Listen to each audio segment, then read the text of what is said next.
Hello, welcome to law excellence. ఇవాల్టి వీడియోలో మనం ఈనాడు, సాక్షి మరియు నమస్తే తెలంగాణ పేపర్స్లోని ఇంపార్టెంట్ కరెంట్ అఫైర్స్ గురించి డిస్కస్ చేసుకుందాం.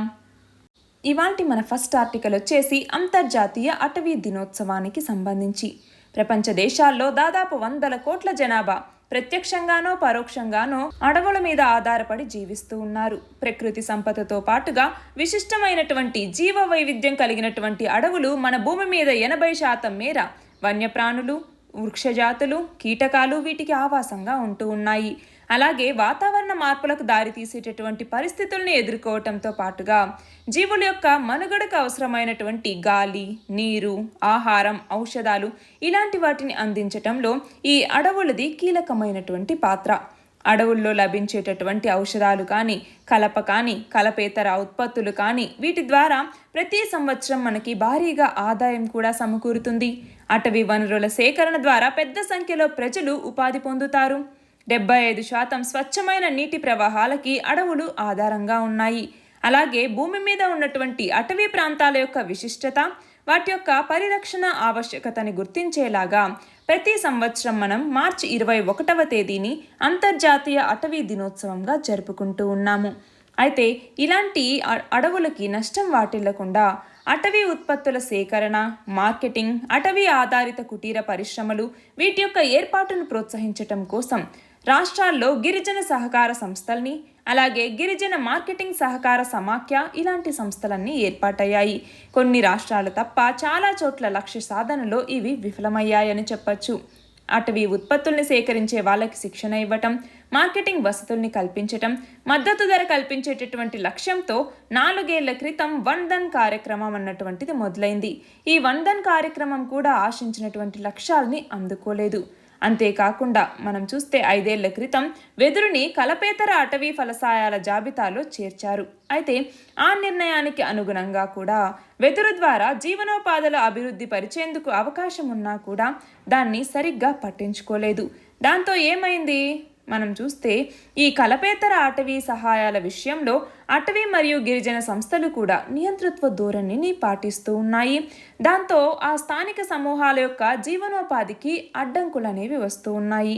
కాబట్టి ఈ విషయంలో అటవీ మరియు గిరిజన సంస్థలు ఈ నియంతృత్వ ధోరణి అన్నటువంటి దాని నుంచి బయటికి వచ్చి స్థానిక సమూహాల యొక్క జీవనోపాధుల వృద్ధికి, దాని ద్వారా అడవుల పరిరక్షణకి, అడవుల యొక్క విస్తీర్ణం పెంపుకి గనక కృషి చేస్తే మంచి ఫలితాలు వస్తాయి అన్నట్లుగా ఈ ఆర్టికల్.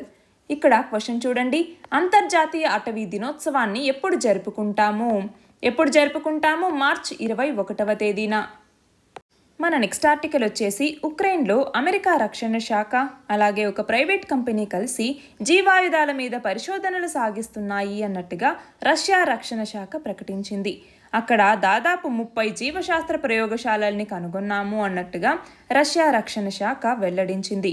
అలాగే తమ సైనిక చర్యలో కీవ్లో ఉన్నటువంటి ప్రయోగశాలల ఆనవాళ్లు దొరకకుండా అమెరికా మరియు ఉక్రెయిన్లు వాటిని ప్రక్షాళన చేశాయి అన్నట్టుగా కూడా ఆరోపించింది.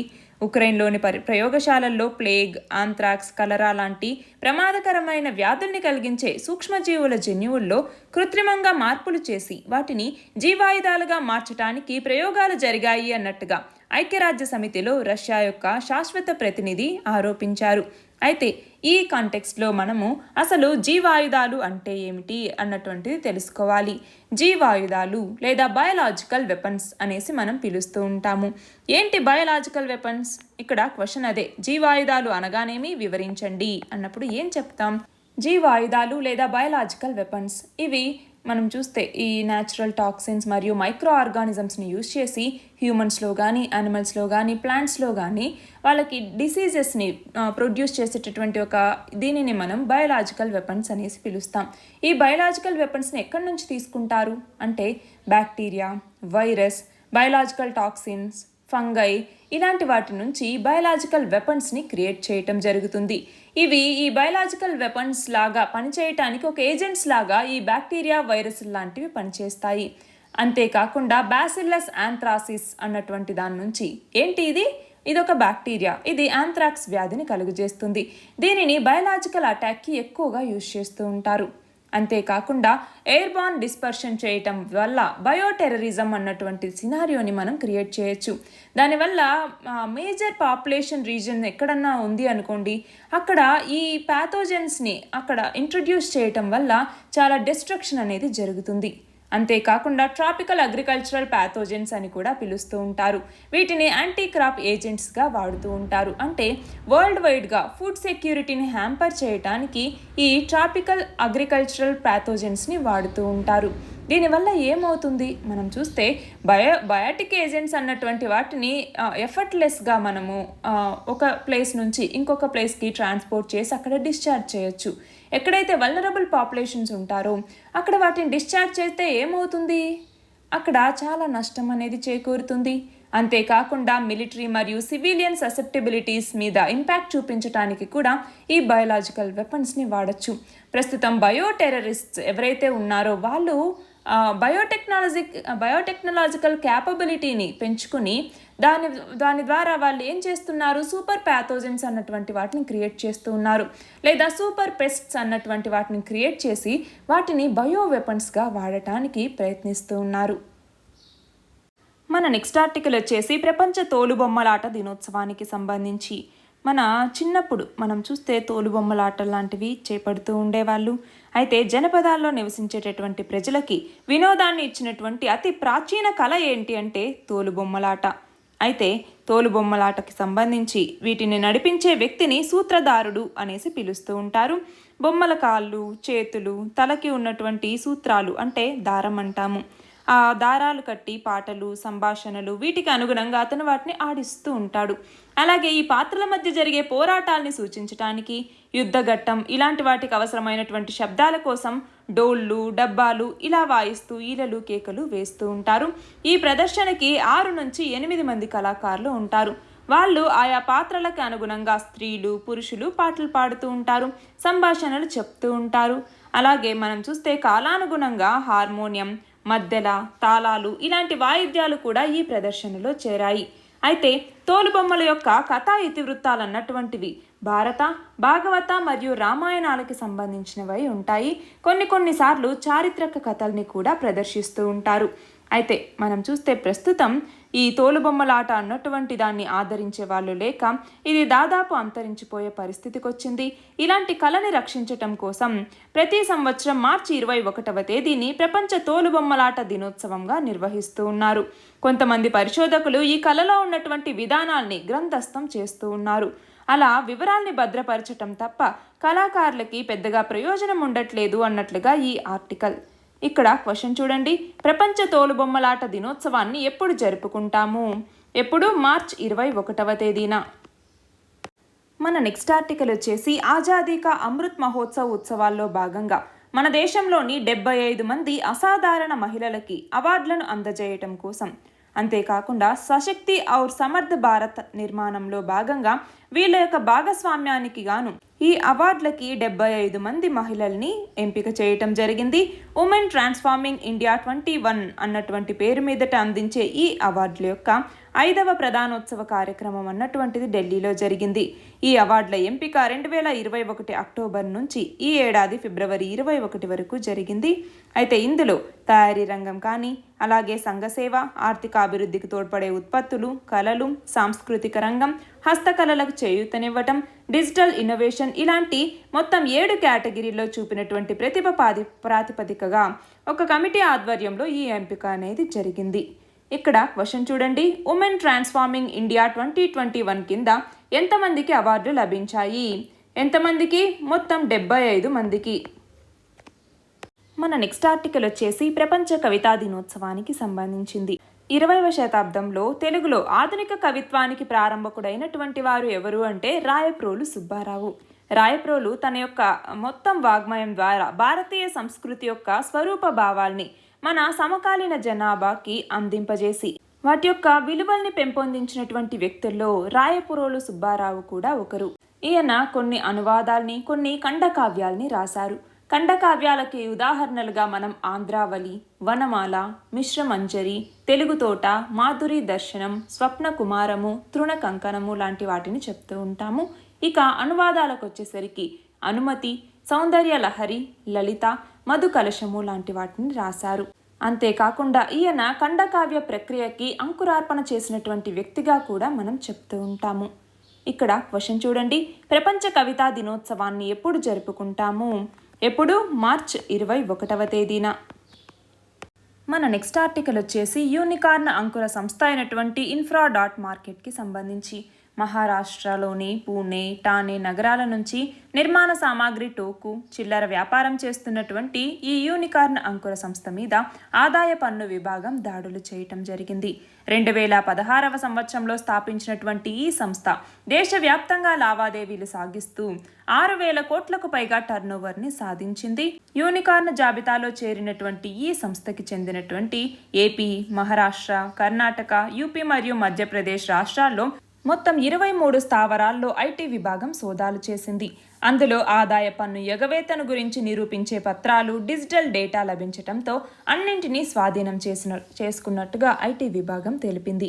ఇక్కడ క్వశ్చన్ చూడండి, యూనికార్న్ సంస్థలు అని వేటిని పిలుస్తారు? ఏ సంస్థలకైతే $1 బిలియన్ కన్నా కూడా వాటి యొక్క టర్నోవర్ ఎక్కువగా ఉంటుందో వాటిని యూనికార్న్ సంస్థలు అని పిలుస్తారు. మన నెక్స్ట్ ఆర్టికల్ వచ్చేసి రేడియో యాక్టివిటీకి సంబంధించింది.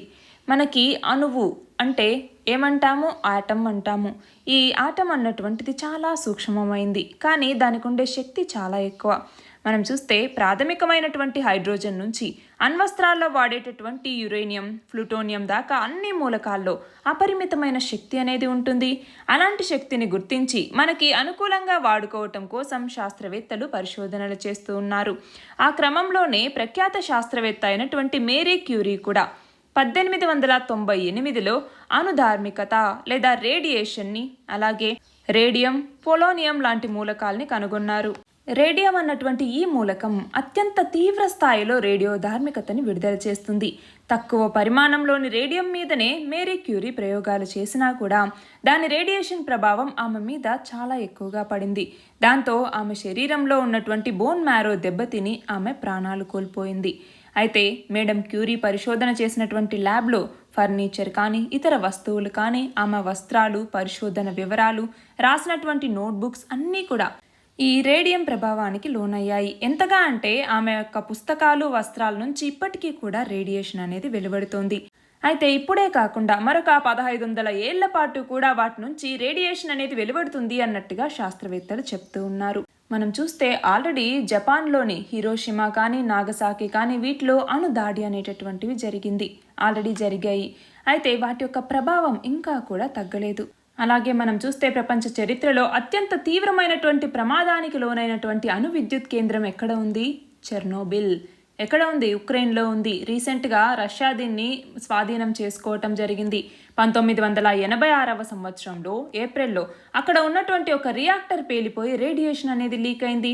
దాని ప్రభావంతో ఆ చుట్టుపక్కల ఉన్న ప్రాంతాల్లో వేలాది మంది ఆ రేడియేషన్కి లోనై వివిధ వ్యాధుల బారిన పడి ప్రాణాలు పోగొట్టుకున్నారు. అయితే అప్పట్లో అణు రియాక్టర్ పేలినప్పుడు అందులోని అణు ఇంధనం కానీ, చుట్టూ ఉన్నటువంటి లోహ పరికరాలు, కాంక్రీట్ స్లాబ్లు, బీమ్లు ఇవన్నీ కరిగి కిందికి కారిపోయాయి. అంటే అవి దిగువన కాస్త వెడల్పుగా విస్తరించినటువంటి ఒక స్తంభంలా ఏర్పడ్డాయి. అది చూడ్డానికి ఏనుగు కాలు ఆకారంతో ఉండటంతో ఎలిఫెంట్ ఫుట్ అనేసి పేరు పెట్టడం జరిగింది. అయితే ఇది జరిగి 36 సంవత్సరాలైనా కూడా ఇప్పటికీ దాని నుంచి రేడియేషన్ అనేది వెలువడుతూనే ఉంది. ఎవరైనా దాన్ని దగ్గరగా వెళ్ళి 5 నిమిషాలు కానీ ఉంటే ప్రాణాలు కోల్పోయే ప్రమాదం కూడా ఉంది. అయితే ఈ రేడియేషన్ బయటికి రాకుండా దాని చుట్టూ 2 వరుసలుగా సీసం మరియు ఇతర లోహాలతో ప్రత్యేకంగా కంటైన్మెంట్ని చేసి మూసేయటం జరిగింది. అయితే ప్రస్తుతం ఉక్రెయిన్ మీద దాడికి దిగినటువంటి రష్యా ఆ ఉక్రెయిన్లోని చెర్నోబిల్ అణు విద్యుత్ కేంద్రాన్ని స్వాధీనంలోకి తెచ్చుకోవటం మీద ప్రపంచవ్యాప్తంగా ఆందోళన కూడా వ్యక్తమైంది. ఇక్కడ క్వశ్చన్ చూడండి, మేడం క్యూరీకి రసాయన శాస్త్రంలో నోబెల్ బహుమతి దేనికి లభించింది? రేడియో ధార్మికతను కనుగొన్నందుకు గాను. మన నెక్స్ట్ ఆర్టికల్ వచ్చేసి వైఎస్ఆర్ జలకళ పథకానికి సంబంధించి. దేనికి సంబంధించి ఈ పథకాన్ని తీసుకొచ్చారు అంటే మన యొక్క ప్రైమరీ సెక్టార్ అయినటువంటి అగ్రికల్చర్లో అండర్ గ్రౌండ్ వాటర్ రిసోర్సెస్ ఏవైతే ఉంటాయో వాటిని ఉపయోగించుకొని, అంటే బోర్వెల్స్ లాంటి వాటిని క్రియేట్ చేయటం వల్ల ఆ గ్రౌండ్ వాటర్ రిసోర్సెస్ని ఉపయోగించుకొని ఫార్మర్స్కి రైతులకి వాళ్ళ యొక్క లైవ్లీహుడ్ని మరింత ఇంప్రూవ్ చేయాలి అన్నటువంటి లక్ష్యంతో జలకళ ఫ్రీ బోర్వెల్స్ అన్నటువంటి ఒక స్కీమ్ని నవరత్నాల్లో భాగంగా ఏపీ గవర్నమెంట్ తీసుకురావటం జరిగింది. అయితే అందులో మనం చూస్తే డీజిల్ ధరలు అనేవి పెరిగాయి. దాంతో ఈ వైఎస్ఆర్ జలకళ పథకంలో బోర్లు తవ్వటం కోసం గుత్తేదారులు ముందుకు రావట్లేదు అన్నట్లుగా ఇక్కడ చెప్తూ ఉన్నారు. 2020 సెప్టెంబర్ నుంచి ఇప్పటి వరకు కేవలం 10,533 బోర్లను మాత్రమే తవ్వగలిగారు. ఇక్కడ క్వశ్చన్ చూడండి, వైఎస్ఆర్ జలకళ పథకాన్ని ఏపీ ప్రభుత్వం ఎప్పుడు ప్రారంభించింది? 2020వ సంవత్సరం సెప్టెంబర్ 28వ తేదీన వైఎస్ఆర్ జలకళ అన్నటువంటి పథకాన్ని ప్రారంభించటం జరిగింది. ఇవాల్టి మన లాస్ట్ ఆర్టికల్ వచ్చేసి తెలంగాణలో గ్రామీణ ప్రాంతాల్లో నీటి సంరక్షణ, భూగర్భ జలాల పెంపుదల, పేద రైతుల యొక్క ఆదాయాన్ని అభివృద్ధి చేయటం, వీటిని లక్ష్యంగా వాటర్ షెడ్ 2.0 పథకానికి ప్రభుత్వం శ్రీకారం చుట్టబోతోంది. ఈ పథకం అమలు కోసం ఇప్పటికే తెలంగాణలోని 20 జిల్లాల్లో 34 క్లస్టర్లలో మనం చూస్తే దాదాపు 1.41 లక్షల హెక్టార్లను ఎంపిక చేయటం జరిగింది. అంతేకాకుండా ఈ పథకం కోసం రానున్న 5 ఏళ్లలో మొత్తం 357.65 కోట్ల రూపాయలు ఖర్చు చేయబోతున్నారు. అంతేకాకుండా దీని కింద ప్రధానంగా మనం చూస్తే చెక్ డ్యాంలు, రాక్ఫుల్ డ్యాంలు ఇలాంటి పనుల్ని చేపడతారు. వీటితో పాటుగా రైతులకు అవసరమైనటువంటి వ్యవసాయ యంత్రాలు, పరికరాలు వీటి కొనుగోలు కోసం 75% సబ్సిడీని అందజేయటం జరుగుతుంది. అయితే ఈ వాటర్ షెడ్ 2.0 పథకంలో చేపట్టే కార్యక్రమాలేంటి? ఒకటి, మనకున్న సహజ వనరుల్ని వినియోగించుకోవటం, పరిరక్షించటం, వాటిని అభివృద్ధి చేయటం ద్వారా పర్యావరణ సమతౌల్యతను తీసుకురావటం. రెండవది, శాస్త్రీయ విధానం ద్వారా వ్యవసాయ ఉత్పత్తి, ఉత్పాదకత, రైతుల ఆదాయం పెంపుదల వీటికి చర్యలు చేపట్టటం. మూడవది, పశువుల పెంపకం, నిర్వహణ కోసం పేద రైతులకి తక్కువ వడ్డీతో ఆర్థిక సహాయం అందజేయటం. అలాగే టైలరింగ్, కిరాణా, ఇతర వ్యాపారాలు చేసుకోవటానికి ఆర్థిక సహాయాన్ని తక్కువ వడ్డీకి అందజేస్తారు. వ్యవసాయ భూమిని అభివృద్ధి చేసే పనులకి యూనిట్ కాస్ట్గా హెక్టార్కి సాధారణ నేలకైతే 22,000, గుట్టలు, ఎత్తైన ప్రదేశాలు, నక్సలైట్ ప్రభావిత ప్రాంతాల్లో అయితే 28,000 రూపాయలుగా నిర్ణయించారు. అలాగే భద్రాద్రి కొత్తగూడెం, కొమ్రంభీం, ఆసిఫాబాద్ జిల్లాల్లో అత్యధికంగా 4 క్లస్టర్ల చొప్పున మొత్తం 8 క్లస్టర్లు ఎంపికయ్యాయి. అలాగే 13 అంశాల్ని ప్రాతిపదికగా తీసుకుని ఈ క్లస్టర్లని ఎంపిక చేయటం జరిగింది. ఎన్ని క్లస్టర్లని ఎంపిక చేశారు? మొత్తం 34 క్లస్టర్లని ఎంపిక చేశారు. ఇక్కడ క్వశ్చన్ చూడండి, తెలంగాణ ప్రభుత్వం అమలు చేయబోతున్న వాటర్ షెడ్ 2.0 పథకం గురించి వివరించండి అన్నప్పుడు మనం దీని గురించి తెలుసుకోవాలి. నిన్నటి క్వశ్చన్ వచ్చేసి తెలంగాణ శాసన మండలి చైర్మన్గా ఎవరు ఏకగ్రీవంగా ఎన్నికయ్యారు? ఎవరు? గుత్తా సుఖేందర్ రెడ్డి. ఈయన 2వసారి తెలంగాణ శాసన మండలి చైర్మన్గా పదవిని చేపట్టారు. ఇవాల్టి క్వశ్చన్ వచ్చేసి 2022లో బంగాళాఖాతంలో ఏర్పడిన తొలి తుఫాను ఏది? ఈ తుఫానుకు పేరుని ఏ దేశం సూచించింది?